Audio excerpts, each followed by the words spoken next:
Olá a todos, que a paz de Deus, nosso Mestre Jesus, esteja presente entre nós, hoje e sempre. Bom, meus queridos, hoje nós vamos falar sobre obsessão. E para começar, vamos definir primeiramente essa palavra obsessão, que quer dizer o quê? Ideia fixa sobre algo, certo? E aqui nós vamos falar então da ideia fixa de pessoas para outras pessoas. E essa ideia fixa, essa obsessão, ela pode ser de encarnado para encarnado, de encarnado para desencarnado ou de desencarnado para encarnado. De encarnado para encarnado é quando, por exemplo, uma pessoa está com raiva da outra, não é?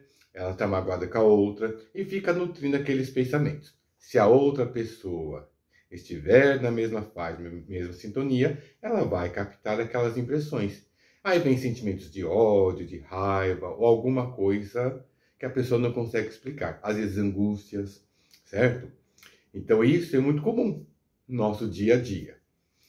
Agora, de encarnado para desencarnado, em que situações esse tipo de obsessão pode ocorrer? Por exemplo, algum ente querido que partiu para o mundo espiritual, e a pessoa que fica aqui no plano dos encarnados, lógico, é natural sentir saudade e fica alimentando aquele choro, aquela saudade. E isso acaba muitas vezes perturbando o despertar, ou muitas vezes a própria caminhada de quem foi. Isso acontece e é muito comum. E a outra obsessão, que é a que nós vamos ter na aula de hoje, é a de desencarnado para encarnado.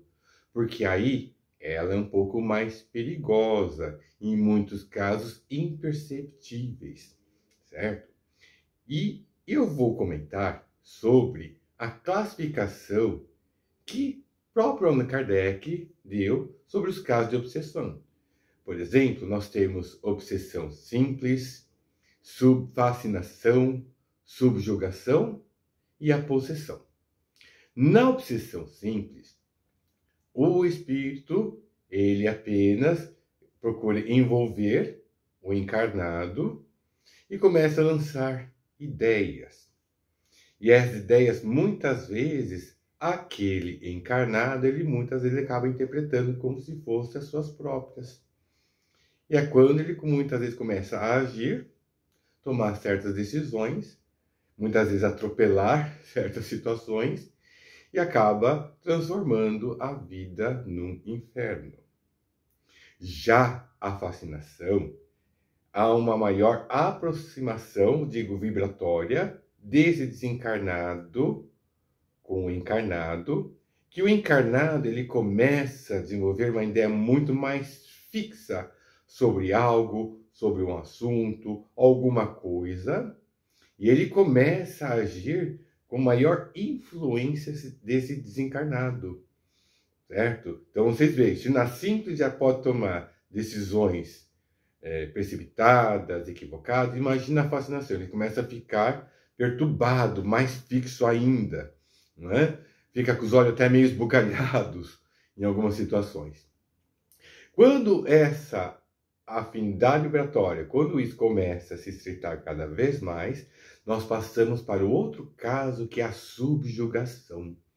É quando o espírito desencarnado ele começa a ter maior controle sobre a pessoa.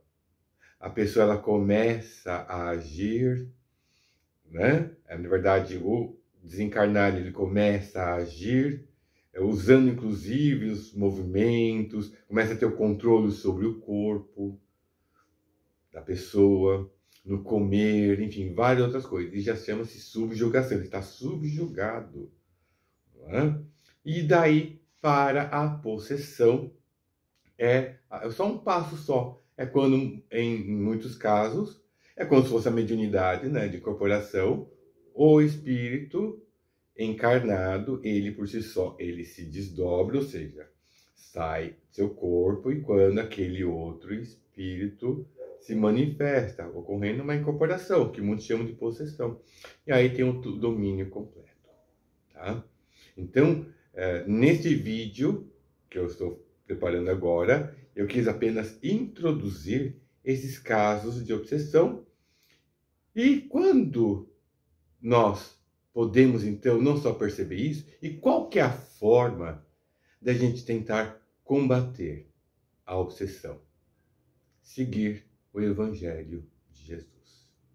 A partir do momento que nós cessamos a vibração de ódio, quando uma das partes começa a vibrar melhor, compreender melhor a vida, ela começa a se observar, corrigir seus pensamentos, corrigir seus sentimentos, melhorá-los, ela começa, então, a não entrar nesta faixa vibratória. Então, é uma questão, claro, de melhorar a nossa própria conduta íntima. Mas, claro, meus queridos, isso daí são os casos de obsessões em que eu estou narrando, né, exemplificando para vocês, muito comum, e que dentro da doutrina espírita, não só nós estudamos, como há os tratamentos chamados de desobsessão, né, em que vamos procurar encaminhar aquele desencarnado, afastar, né, de quem ele está obsediando, para que a pessoa em si ela procure caminhar melhor e mais livremente, né? Mas eu vou gravar um outro vídeo em que nós vamos falar de obsessões complexas, que aí já não basta simplesmente uma orientação, uma doutrinação, como se diz no meio espírita, mas aí a necessidade de intervenção de outros tipos de forças, tá bom?